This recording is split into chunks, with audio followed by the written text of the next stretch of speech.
बहुत समय पहले तमिलनाडु के चिदम्बरम क्षेत्र में एक महान संत रहते थे, संत अप्रभाकर मुनि। वे अत्यंत सरल, करुणावान और सच्चे शिव भक्त थे। उनका जीवन तपस्या, ध्यान और सेवा में बीतता था।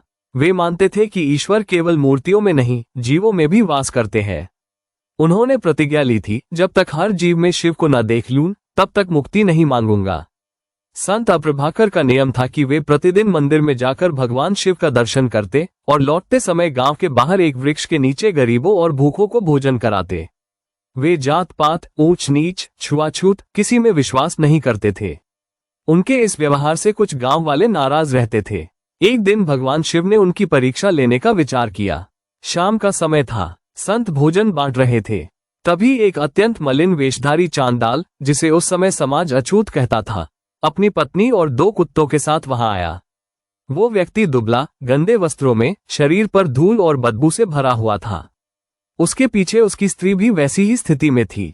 जैसे ही वो संत अप्रभाकर के पास पहुंचा और भोजन मांगा, वहां खड़े गांव के कुछ लोग चिल्ला उठे, स्वामी, ये चांडाल है, इसे भोजन दोगे तो सब अपवित्र हो जाएगा। लेकिन संत ने उनकी ओर ध्यान नहीं दिया। उन्होंने उस चांडाल को देखा और उसके नेत्रों में करुणा जानी। उन्होंने मुस्कुराते हुए कहा, अगर शिवलिंग पर अर्पित जल और बेलपत्र पवित्र है, तो एक भूखे को दिया अन्न अपवित्र कैसे हो सकता है। संत ने अपने हाथों से उस चांडाल को भोजन परोसा। उसकी पत्नी को भी प्रेम से खिलाया। उसी क्षण एक दिव्य प्रकाश वहां प्रकट हुआ। चांडाल का शरीर चमकने लगा। उसकी देह से तेज निकलने लगा। उसकी मलिनता विलीन होने लगी। उसकी पत्नी देवी पार्वती के रूप में प्रकट हुई और दोनों कुत्ते भगवान शिव के वाहन नंदी और शिवगण में बदल गए। सामने स्वयं भगवान शिव प्रकट हो गए, त्रिशूल, जटाजूट और तीसरे नेत्र के साथ। शिव मुस्कुराए और बोले, प्रभाकर, आज तूने मुझे पहचाना, जब मैं शरीर से नहीं, भाव से परखा गया। तेरी भक्ति आज पूर्ण हुई। संत भूमि पर गिर पड़े।